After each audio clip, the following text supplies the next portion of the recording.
packagingnya sudah cantik, kemudian memberikan kepada konsumen, ada yang beli. Kita ini loh, kita Pertiwi dengan nilai, dengan filosofi dan visinya, produknya seperti ini. Ya kalau kualitasnya menurun, itu pertaruhannya terlalu besar. Termasuk juga organisasi.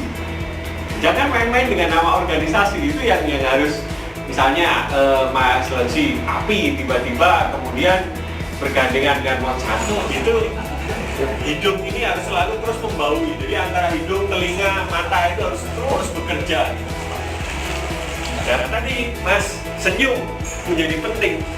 Senyum ini membangun kepercayaan. Tahap yang paling menghabiskan waktu dan tenaga dalam membangun marketing, dalam sistem proses pemasarannya mereka. Karena kemudian kalau misalnya brandnya nggak kuat, bisa dipastikan pemasarannya akan jeblok. Menggunakan ini, kita sudah uji coba dan kita membuat sendiri dari tani, dan kita mengajak dengan petani lain untuk membuat ini. Logonya organik. Nah, ini sudah terhadap logo organik ini, berarti ini sudah melakukan sertifikasi organik. Ini penjualan tingkat di komunitas atau perkumpulan atau secara langsung. Ini Kopi Arabica. Kopi Arabica. Kopi Arabica apa? Dari mana? Jawa.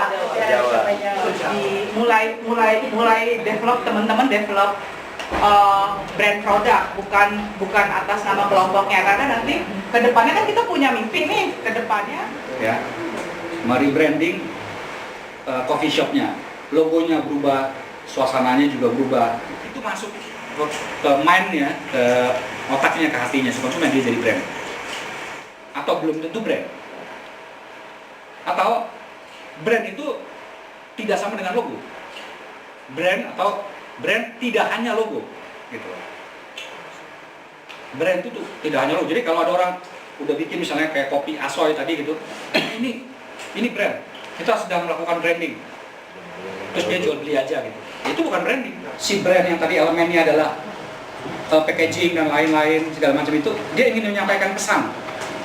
Misalnya kayak Adidas tuh selalu ngomong tentang nothing is impossible.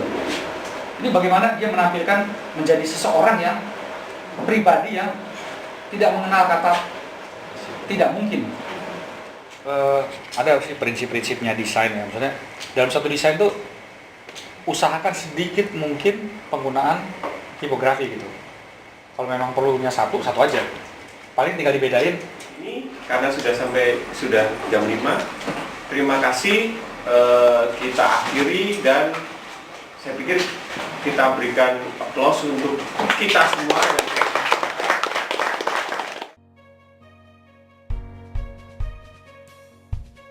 Nah, tentang pemikiran konsumen, ini yang harus juga kita cek, gitu ya. Kita cek, selalu kita cek bagaimana konsumen menangkap brand.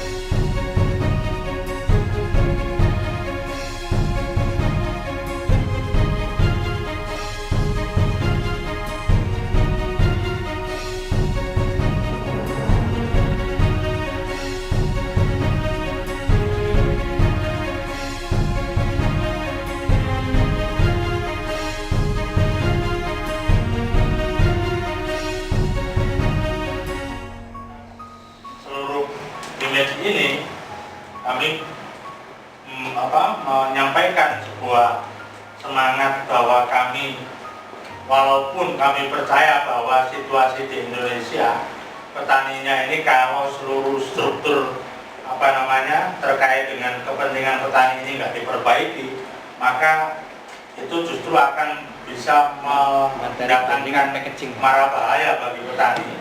kalau HPP itu tidak dirubah misalkan dari tunggal menjadi multi kualitas, biar kemudian apa namanya insentif itu diberikan konsep tadi gitu. Nah, kecuali memang kita tidak tahu persis target pasar kita siapa. Desainnya ada, ilmu interiornya ada, ilmu hospitality-nya ada, bagaimana bicara dengan konsumen, ilmu rekrutmennya ada, HRD, psikologinya ada, research-nya ada, IT-nya ada, karena begitu pesan masuk. Jadi kita bisa membayangkan sebuah brand yang bagus itu tidak bisa berdiri lewat satu disiplin ilmu saja. Kami menemukan ada 11 disiplin ilmu yang saling berkaitan antara visi sampai ke eksekusi. Di antaranya itu ada hospitality, research, dan segala macam.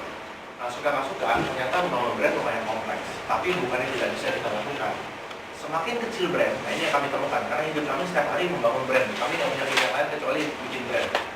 Dalam 6 tahun terakhir, semakin kecil perusahaannya, semakin mudah brand dibangun. Semakin besar brand perusahaannya, semakin susah brand dibangun.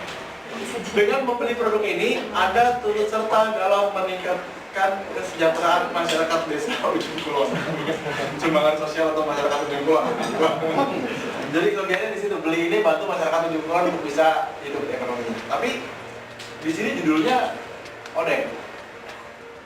Jelas. Kenapa kita harus jual orang odeng? Ya, odeng ini adalah salah satu serangga yang hidup di hutan tropis dan hanya ditemukan di 2 tempat. Pasti ada ceritanya, nggak mungkin odeng ini tiba-tiba ada di sini atau ada di Ujung Kulon. Ke orang lihat tuh membangun persepsi banget, oh itu lian ya gitu.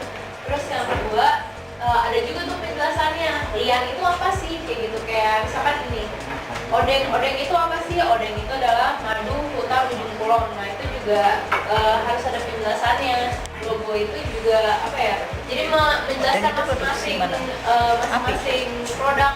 Untuk anak-anak kita bikin madu untuk anak-anak, tapi kok gambarnya kayak gambar yang istilahnya gimana ya, kayak tumbuh-tumbuhan atau something yang benar-benar serius banget, kayak alat orang yang benar-benar concern sama kesehatan. Kan anak-anak juga nggak peduli, nggak ngeliatin tumbuhan apa kan, yang penting lucu ya kayak gitu. Mungkin itu sih. Tentu saja dengan yang tambah nggak ideal sebenarnya, tetapi ada di sini. Moga-moga saja tahun depan kita melakukan hal yang sama untuk mendukung seperti ini. Nah, mungkin teman-teman kita kan sudah punya WA grup ya. Nanti teman-teman bisa usulkan. Seperti yang tahun lalu ketika kita ketemu, mungkin sebagian dari kita itu kita ketemu soal pelatihan, soal pengemasan pesan yang kreatif. Kemudian saya tanya, teman-teman punya berkeinginan untuk apa ke depan?